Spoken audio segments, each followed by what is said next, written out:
Good morning and welcome to All Things Marcellus with me, Attorney Doug Clark of the Clark Law Firm.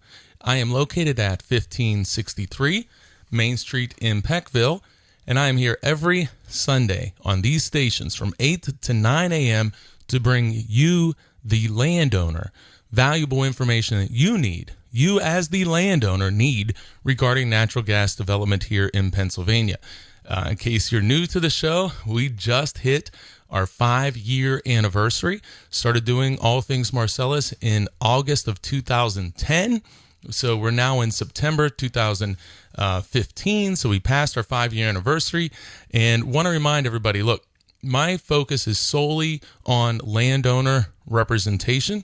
I represent clients for gas lease negotiations, amendments, modifications to your gas lease, pipeline agreements. And I'm going to talk about pipeline agreements today, and I'm looking forward to this show because I'm really going to I'm going to tell the truth, and I'm going to give you good information. I'm going to break down a pipeline agreement that's out there in front of hundreds of landowners right now and explain why there's problems to this.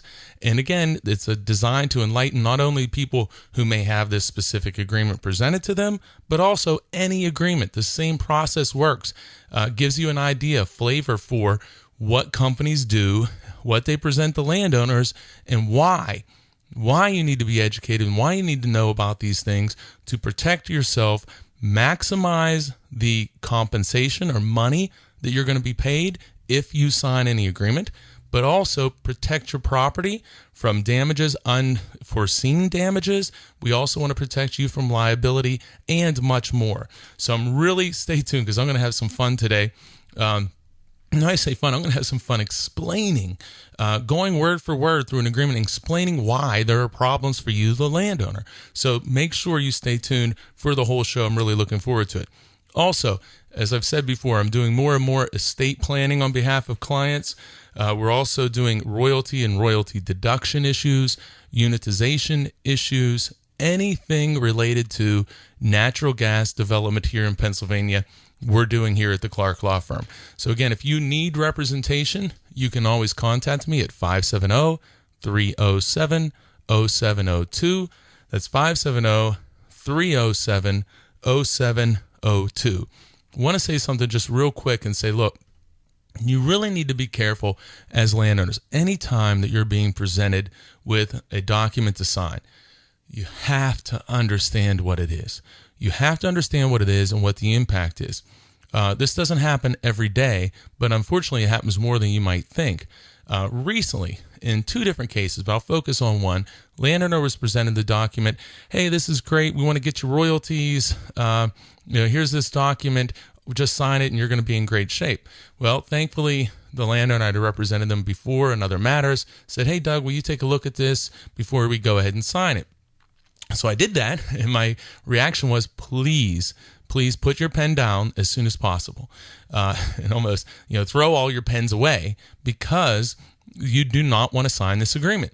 And here's the reasons why, and we explained to them why. And bottom line, jumping to the end, the bottom line result was we had a whole different document. At the end of the process, instead of getting $0, they received over $200,000 as a payment, and also increased their royalty percentage substantially from what was in their original gas lease. Now, again, that doesn't happen every day, but I'll tell you what does happen every day. Landowners sign terrible agreements for the landowner, whether they are not informed, and generally that's why. Maybe they're listening to the landman. Here it comes. The landman works for the company, not for you. Landman works for the company, not for you. So you can't rely on the landman to educate you and inform you and tell you of your rights. They're out there to get your signature. They have a job. I say this often. We respect that. But we have to understand their job and their motivation. And you have to get your own understanding of whatever the documentation is. And again, do not sign. I can't say it enough. I really believe it. You need to talk to somebody before you sign any agreement.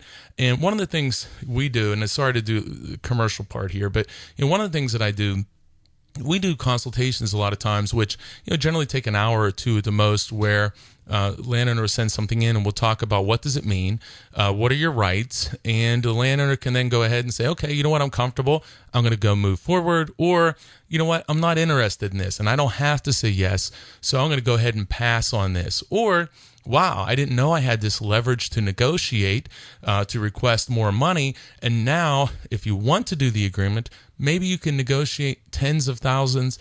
And honestly, pipeline agreements, I've negotiated, and I don't say this that I'm some special person. It's just because if you know what's available and what to do, you can do this in many, many cases. But I've represented people where we've increased pipeline agreement offers from the original offer by literally hundreds of thousands of dollars. Doesn't happen every time, but it happens way more than what you think. So it drives me crazy. People are signing really bad pipeline agreements for low compensation. And in a lot of cases, it's because they believe that the company may get eminent domain. They mistakenly believe that.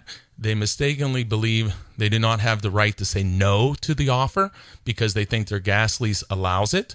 Or they believe that they have no leverage or ability to negotiate. And finally, they believe when the company says, well, we want to get you royalties where the big money is, so hurry up and sign, and we're going to get this thing rolling. Look, that's a powerful argument that the company landmen say. They say it all the time, but the question is it really true? When they give you an agreement that says, well, you sign this, and then we as a company have an option for 2 years, 3 years, maybe more, but let's just stick with 2 years to decide if we're even going to use this agreement or not. Well, what's the hurry for you to sign this if the company needs 2 years to even decide if they're going to use it? Then, when are they going to construct a pipeline? Like a little hint here, people. The companies always want to put in these, like time deadlines or, make this time essential and critical. But if it's so essential and critical, why do they need 2 years to even decide if they're going to use the agreement? So they give you this option agreement. They hardly give you any money. They act like you're going to get royalties right away or very soon if you sign it. And I assure you, we've gone through this process for many years now. And generally speaking, that's just not what occurs. So we want to make sure that you're educated and understand these things. I am Attorney Doug Clark. You're listening to All Things Marcellus. I'm here in these stations every Sunday from 8 to 9 a.m. And also, check out pagasleaseattorney.com. Our websites are pagasleaseattorney.com, also pipelineattorney.com. We'll have today's radio show up tomorrow morning, Monday morning. You can go back, listen to today's radio show. You can go back and listen to many other hours of radio shows where we talk about many different subjects. Been talking about interstate FERC pipeline projects, that's FERC, Federal Energy Regulatory Commission, talking about those projects recently. There's estate planning shows, leasing shows, amendments, modifications, several shows on if you're considering selling your oil and gas rights. You got to go back, check out the websites, read about it. And also, not just the radio shows, but a lot of great information. And we have reworked both websites this year, and the pipeline site at pipelineattorney.com completely reworked, redone. Been very active, done several blogs here in the last couple of weeks to really add some content to the site. So again, really encourage you, check out pagasleaseattorney.com and pipelineattorney.com. All right, so now I want to get into the subject. So, I've been talking generically or generally about pipeline agreements, option agreements. What I'm going to do today, I'm taking a specific document, hopefully you can hear that, which is a pipeline agreement offer that's being presented to people in primarily Tioga County, also some in Susquehanna County. But what happens is these companies, pipeline companies, have a form or standard document that they use and supply to landowners. From there, you as a landowner want to negotiate not only the price, and you want to try to negotiate to get more money, if at all possible, and then you also, which often is possible, then you want to negotiate additional terms to be added to the agreement. Well, why do you want to do that? Well, you're going to find out as I go through this agreement, there's a lot of problems with these agreements where you need to protect yourselves. Remember, the company wants to be as broad as they can. They want to give themselves as much rights or as many rights and as much power as they possibly can. You want to restrict the company as much as possible. And that's a mistake that many, many landowners, unfortunately, aren't taking advantage or are making and not taking advantage of this opportunity. Another thing I talk about a lot on pipelineattorney.com and even in the show is, look, if you are presented with an offer, you need to know, can I decline this? And in many cases, that's the right move for you. Just simply say, hey, thanks, but no thanks. Or understand what your leverage is, understand what your rights are, and then decide, okay, well, I might do this, but I'm not going to do it at these compensation rates. I'm not going to do it with these terms. So, I'm going to negotiate, or I'm going to present a counter number and see if I can increase this to make it something that's going to be more to my benefit and something I'd seriously consider. But again, fundamental part of this process is you need to understand your rights. You need to understand your negotiation leverage. You need to understand what the regional market is, what the market is across the state. And once again, you as a landowner cannot rely on the pipeline or gas company landman to educate you, to inform you, to tell you what your rights are. I mean, to me, as I say it, it sounds so silly, but it happens all the time. The landman is not your friend. They work for the company, not for you. They're there to get your signature on the paper. That's their job. And if they don't get signatures on papers, they're not around very long. So you need to make sure that you're getting good advice, that you understand your circumstance. And please, ladies and gentlemen, please do not rely on the landman to tell you your rights and to educate you. Back to my earlier example real quick. Landman approached that landowner and said, oh, we're doing you a favor. We're going to give you this document. All you got to do is sign here, and you're going to get royalties by the end of the year. What did we do? So, whoa, wait a second. Hey, landman, the reason why you're doing this is because there's a problem. We identified the problem, and then here we go. Fast forward, landowner gets over $200,000 as a lump sum payment to execute this document, over $200,000 to sign it, and a substantial increase in royalty percentage, which we estimate will probably be hundreds of thousands of dollars over time. So again, that person relies on a landowner or landman, they get nothing as opposed to understanding their rights and will make hundreds of thousands, already made over 200,000 immediately, but easily hundreds of thousands of more we're estimating over time. You're listening to Attorney Doug Clark. This is All Things Marcellus. I'm here every Sunday from 8 to 9 a.m. on these stations, and I'm going to be right back after this break. Welcome back to All Things Marcellus with me, Attorney Doug Clark of the Clark Law Firm. I'm going to jump right into this. Okay, reminder, I'm here every Sunday from 8 to 9 a.m. You miss any of today's show, go to pagasleysattorney.com tomorrow or anytime during the week. You can check out the show. All right, what I'm going to do now, I'm going to go through, like I said, I'm holding it here in my hand. I'm going to go through a pipeline right-of-way agreement that is presented to landowners right now in Tioga County and some in Susquehanna County. It's a form or standard agreement, and in this particular case, it's offered by Howard Energy, but Angelina Gathering Company also offered essentially the same agreement. Now, again, remember that what I talk about is not specific advice for anyone, and perhaps the agreement that you're presented may not be the same as to what I'm talking about here now. But if you pull yours out and you go back, you listen to the show on the website, I think you may find that it's very substantially similar, if not maybe even the same. So, okay, I'm going to go through this line by line and I'm going to talk about where the problems are. So, all right, so it's a pipeline right-of-way grant. And what we have, a grant is, what are you giving? What are you granting to the other side? So what we have here to start, and I say I'm going to go through this line to line. I'm going to skip some of the introduction language or the names of the parties, but it goes and it first says that, okay, the grantor, which is you, the landowner, is going to grant, sell, and convey onto the company, who is the grantee, the one receiving these rights, its successors, the company, its successors, meaning other companies who may take over in the future, or assigns, meaning if the company assigns any of these rights to another company, which we're going to talk about. Very powerful language. Okay, so you are granting to the company their successors or assigns, and here we go. Please pay attention. Very powerful statements here. The exclusive and permanent right-of-way and easement 50 feet in width. So it's permanent and it's exclusive to this company, but they may assign it. Again, we'll talk about it. So 50 feet in width for what? For the purpose of constructing, altering, operating, maintaining, inspecting, repairing, changing the size, abandoning in place, removing and relaying pipelines and conduits. All right, pipelines and conduits. Anything else? Yes.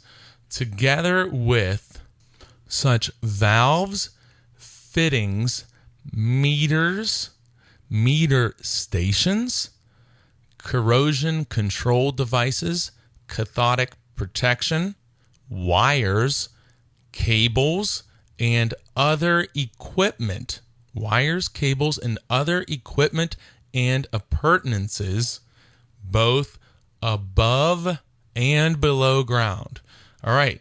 Wires, cables, and other equipment and appurtenances above and below ground, as may be necessary or convenient for the transportation by pipelines of oil, gas, petroleum, or any other products,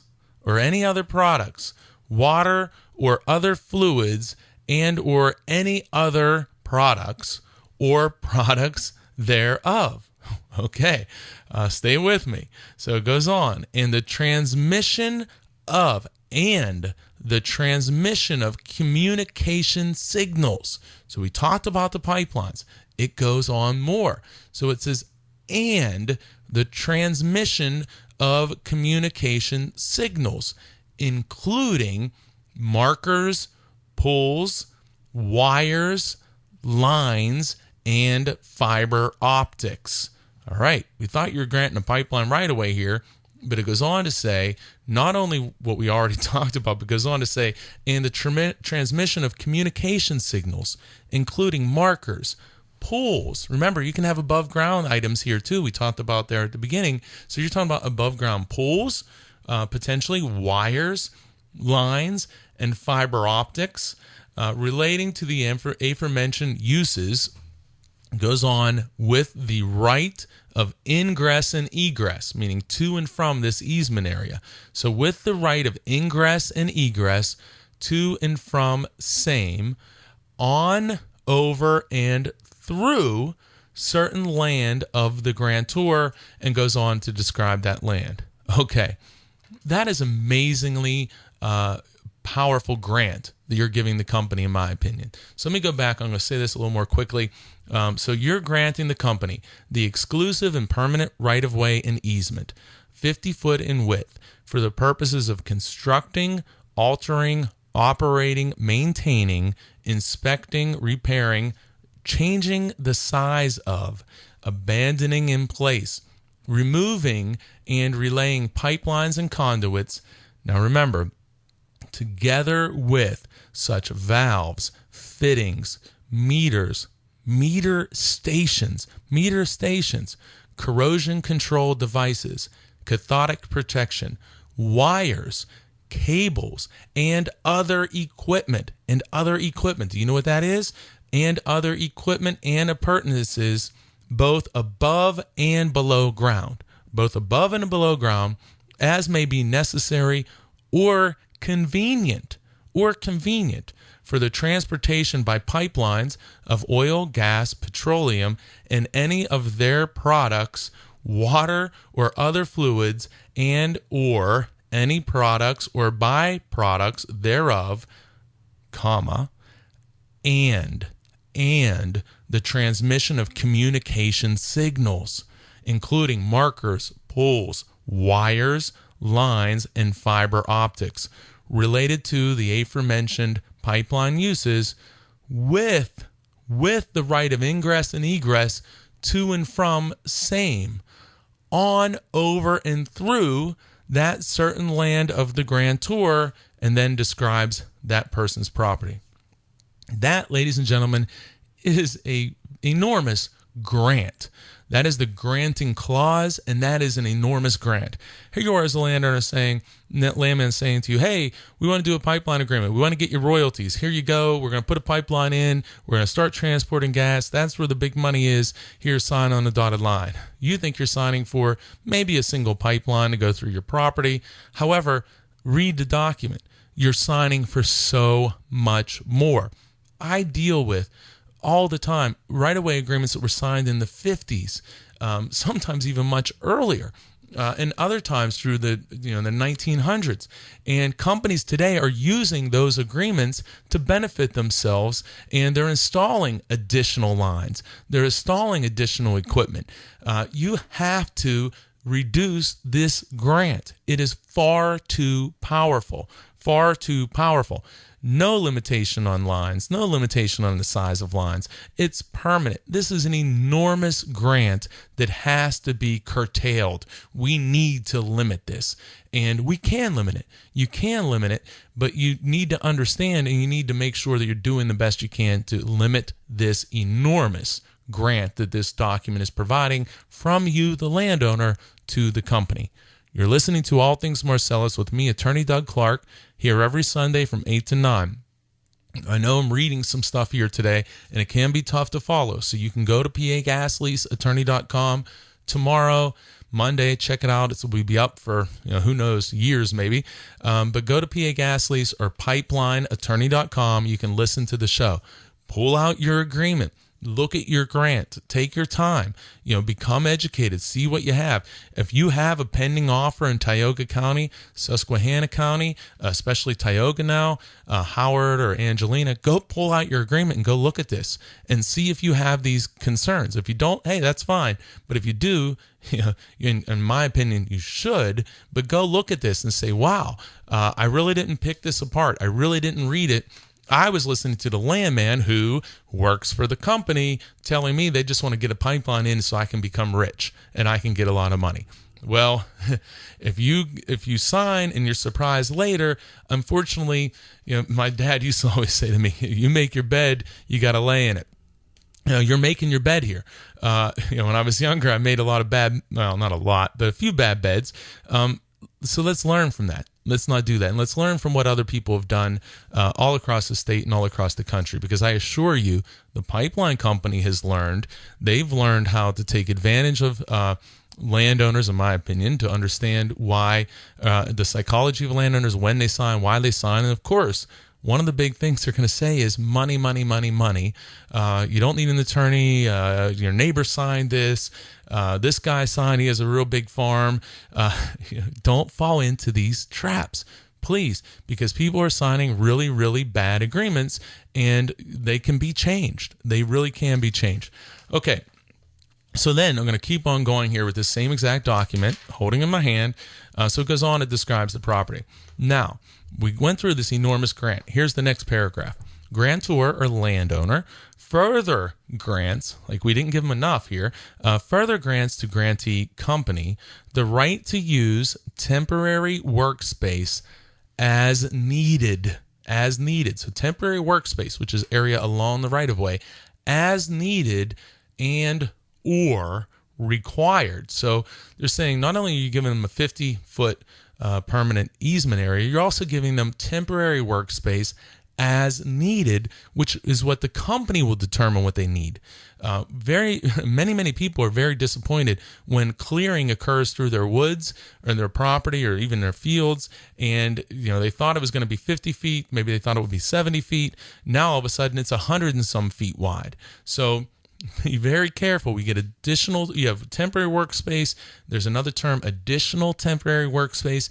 Ladies and gentlemen, please, you got to understand this. We need to limit this. And when you try to limit, the company's going to push back because they don't want to have limitations. But good negotiations will result in a much better agreement and limit these expansive rights that the company is requesting. So, okay, back to this.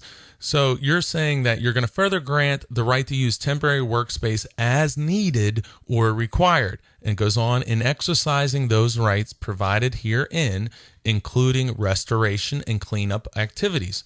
Now we get some inconsistencies here. Temporary workspace shall be a total of 20 feet in width, adjacent to and adjoining either side of the 50-foot permanent easement as described herein. It is agreed that the grantee or company may utilize temporary workspace on either or both sides of said 50-foot permanent easement, provided the total width of the temporary workspace does not exceed 20 feet. Now, that's very inconsistent. You can read this and think, whoa, well, geez, they can only have 50 feet of permanent and go 20 feet more in temporary workspace. However, in the first sentence, it indicates in the first clause that the company has the right to use temporary workspace as needed. So you may think it's going to be additional 20 feet. The company says, no, we have the ability to use workspace as needed. We need an extra 50 more feet. And this, we're going to operate under the agreement. You say no. Company says no. We disagree. Now, if you disagree with us, sue us. Take us to court if you disagree. And most people aren't going to do that. You need to solidify this. It needs to be clear, specific, explicit. What rights are you giving them? Not these inconsistent statements in a document drafted by the company. You think they're drafting this inconsistent for your benefit or for theirs? All right, I'm way past my break here. You're listening to All Things Marcellus with me, Attorney Doug Clark. When I get back, I'm going to talk more about this pipeline agreement. Remember, I am here every Sunday from 8 to 9 a.m. You miss any of today's show, go to pagasleaseattorney.com, pipelineattorney.com. I'll be right back after this break. Welcome back to All Things Marcellus with me, Attorney Doug Clark. A reminder, I'm here every Sunday from 8 to 9 a.m. Also, especially a show like today. You can go back, listen to today's show tomorrow at pipelineattorney.com, pagasleaseattorney.com. A lot of information. I'm doing some reading today. So it's important that you understand, and I know it can be difficult to digest when you're just hearing it first time. You can go back, pull out your pipeline agreement, go back and look at it, listen to the show, pagasleaseattorney.com, pipelineattorney.com, and see what I'm talking about and see where you may want to have concerns. And whether you're presented with an Angelina, a Howard agreement, whether you're in Tioga County, whether you're presented with a Williams agreement, whatever the case may be. I mean, pick any company. Pull out your agreement, and they're going to have different forms, but this is going to be relevant to you. All right, so I can tell, look, this pipeline right-of-way agreement grant, one of the things I say, and this is just very generic, but if the agreement's only one page, and the smaller it is, the more it concerns me. But then again, sometimes it can be longer and concern me very much as well. But in this case, it's only one page, and we talked about the first couple sections. I'm going to go a little quicker because I want to talk about some of the things that you don't have in this agreement.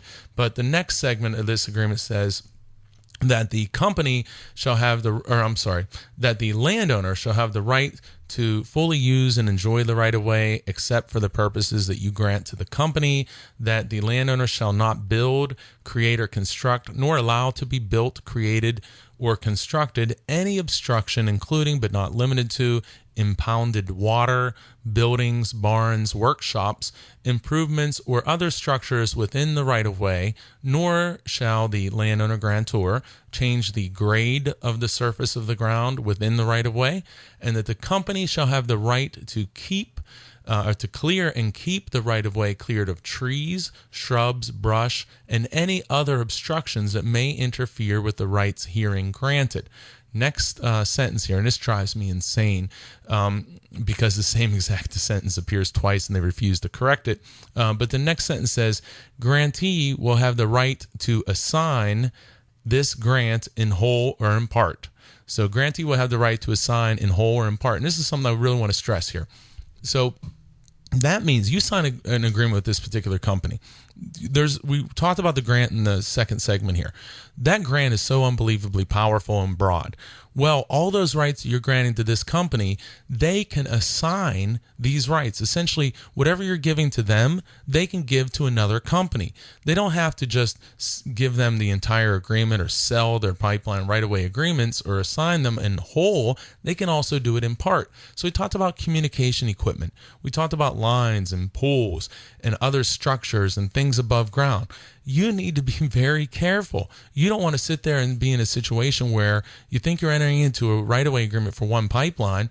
Now this company assigns the right to run communication equipment across your property, assigns the right to another company to install pipelines, and you're going to get no additional benefit unless you negotiate for that. But more importantly, I think you want to try to eliminate that in its entirety. But you got to be very careful. Assignment is a very powerful tool, and it's a tool that's used all the time by gas and pipeline companies. So you want to be careful. You're not going to be able to eliminate in most cases, in almost all cases, the ability for the company to assign, but what you want to do is you want to make sure that you're not going to be sitting there with multiple companies installing different pipelines, communication equipment, or whatever else they want to put within this easement area. You're listening to Attorney Doug Clark and All Things Marcellus. I'm here every Sunday from 8 to 9. And again, you can check out PAGasLeaseAttorney.com, PipelineAttorney.com, listen to today's show. And we've been doing the show. I've been doing the show now for over 5 years. So, all right, next sentence or next paragraph. Grantee company agrees to bury the pipelines 3 feet deep or below plow depth. 3 feet or below plow depth. Quick reminder, you got to watch this one because a lot of times it'll say like 3 feet or whatever's practical. We want to get a certain depth. Generally speaking, most companies will agree to bury the pipeline 4 feet deep regardless. But you have to ask for that because if you don't ask for that, they don't have to do it. Goes on to state that they're going to pay for any physical damages to growing crops. So if crops aren't growing at the time of operations, there's no obligation to pay for crops. So if it's winter and you don't have crops growing, there's no obligation to pay for crops because this is growing crops. Timber, fences, and other structural improvements, listen to this one, located outside of the right-of-way, which are caused by construction, maintenance, operation, repairing, alteration, replacement, abandoning in place, or removal of said pipelines and appurtenant facilities. Okay, and then the next paragraph, I'm going to really gloss over this one. What this says, I'll just summarize it, saying that if you feel that the company has breached or there's a dispute, did they operate properly, you have to notify them. You have to submit them a letter saying, hey, don't think you did everything right, think you breached, didn't do something properly, and the company has 30 days to respond. Doesn't have to fix it because they can disagree, but you have to give them this opportunity. It's called to cure, that's C-U-R-E, to cure what you're alleging to be the breach, and then you can go into court or wherever, if it's arbitration, whatever you have agreed to, and then after that, say you win, the company still has 30 days after a court ruling to go ahead and fix that problem and keep this agreement active. So, okay, next paragraph, I'm going to get back into more detail. It says, grantor landowner, does hereby bind itself to warrant and forever defend, all in singular, the premises and to grantee the company, its successors, or assigns against every person whomsoever lawfully claiming or to claim the same or any part thereof, and specifically covenants to indemnify the grantee company against the claims of any tenants of the above described land. Now, I know that gets confusing. Let me explain.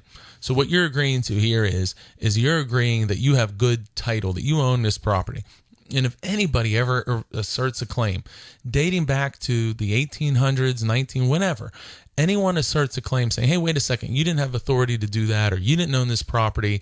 And what can happen there is if they do that, then you have to defend that. You're on the hook for that. That's something that, you're not doing this title search back to the 1800s. The company should be doing this. And generally speaking, if you know what to ask for, the company will take that burden that you don't warrant title from the beginning of time. Then it's talking about, well, if you have a tenant farmer, if you have somebody who farms the property and they say, okay, well, we can't farm it this year, or we're not getting the yield that we would get normally because the area of the farm or the field has all been tore up and we're not getting those same results.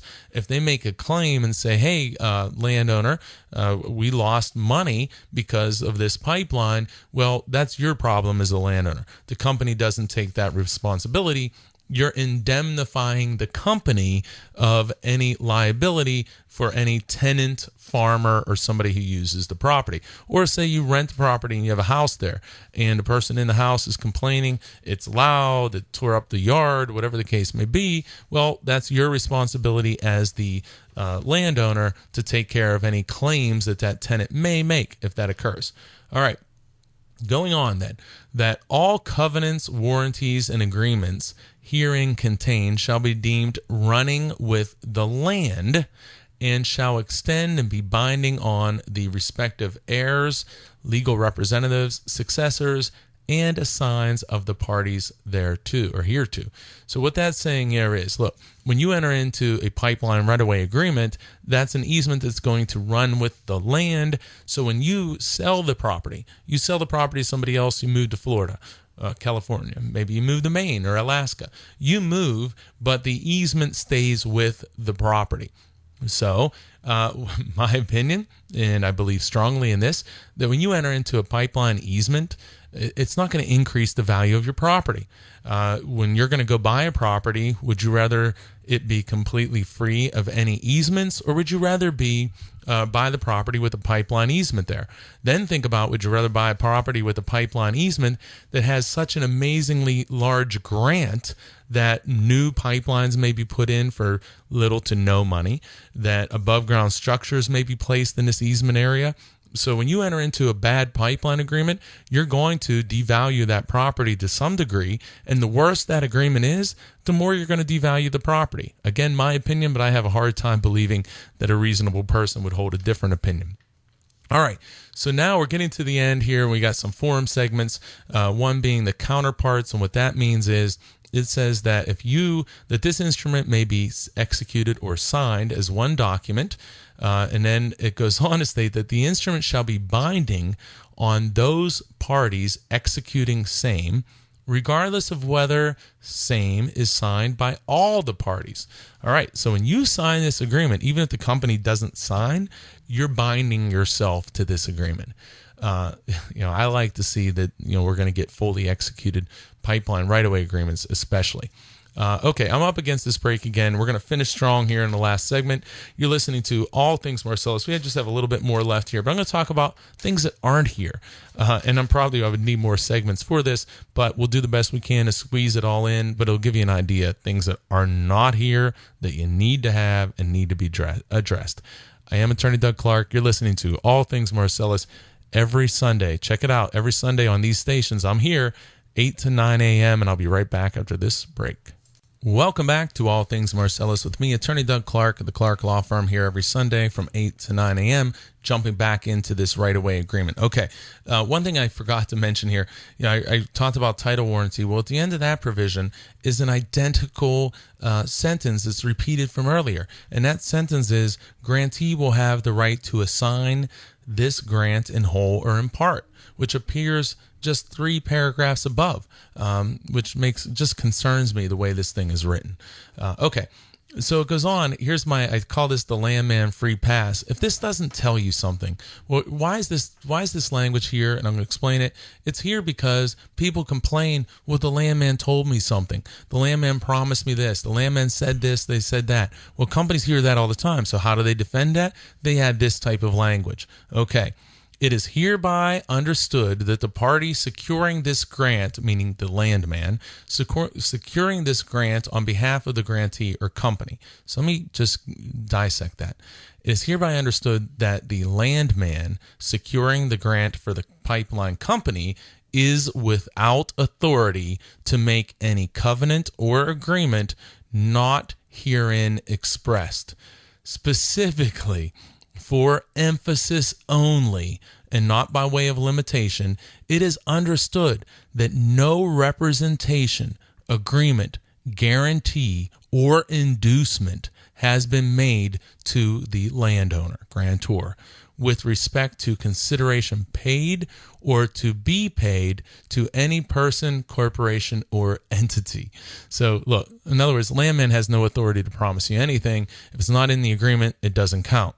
Goes on to say that, and it says here, the instrument and the attached addendum will not be recorded, covers the entire agreement, and that the parties and no between the parties, covers the entire agreement between the parties, and no representation or statements, verbal or written, have been made modifying, adding, or changing any terms of this agreement.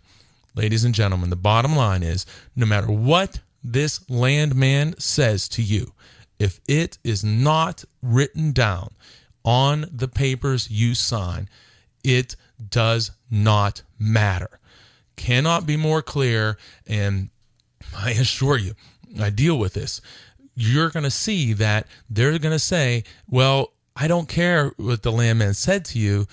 If they even said that, they're going to say to you, if it's not written down on the paper, it doesn't matter. And in fact, look, we have 2 paragraphs at the end that essentially address that.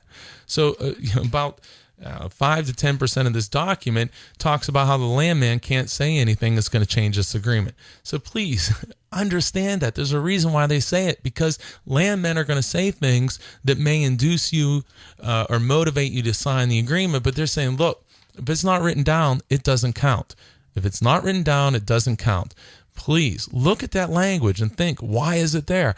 It's there because people have complained that there have been promises made and statements made, and now they haven't been followed, or I was told there was going to be a pipeline. Now I have a meter on my property. Maybe I have a meter station. Nobody told me that. I have above ground facilities. Maybe there's pools, wires above ground, maybe. And you said, well, that wasn't what we talked about. I was told there was only going to be one pipeline. Company's going to point to these sentences and say, look, we don't care what you're told. If it's not in the agreement, it doesn't count. This landman is going to be off doing another project in years from now, maybe even weeks or months from now. Other states, maybe they're laid off. They are under pressure to get signatures. That's their job. They work for the company. They're out to get your signature. I am Attorney Doug Clark. You're listening to All Things Marcellus.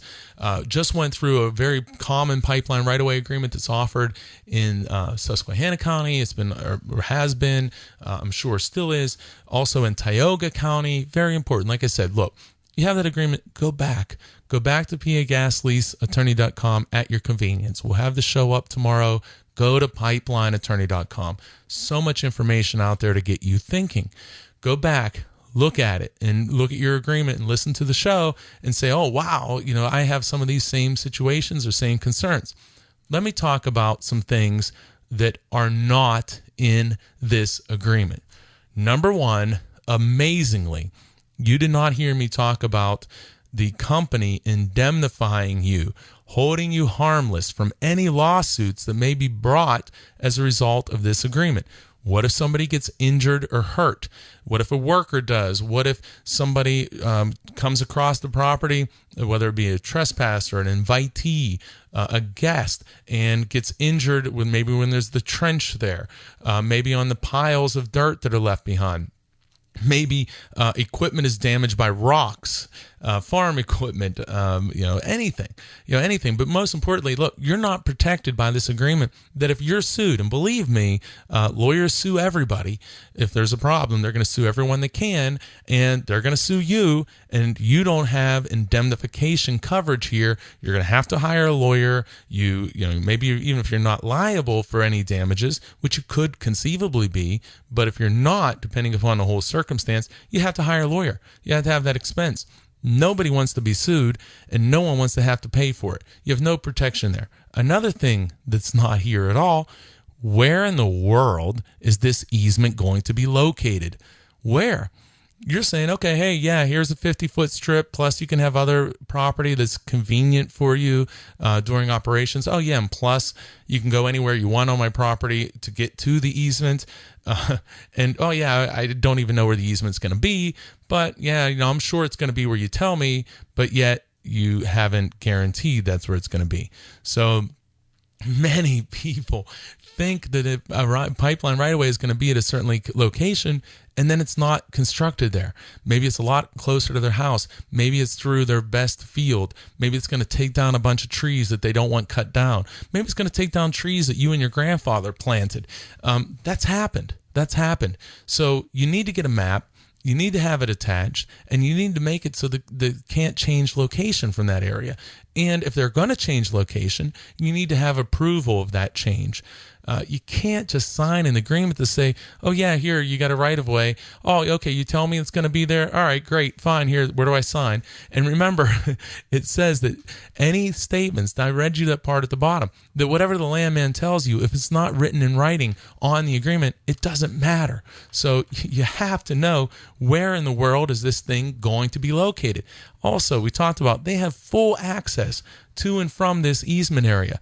What does that mean? They can go anywhere they want in your property to get to and from this area. When does this thing terminate? It's a permanent right-of-way. It never terminates. It's permanent. The only way it terminates is if the company gives it up. Also, nothing in here. Nothing. This is amazing. There is nothing in here about how are they going to reclaim and repair this property.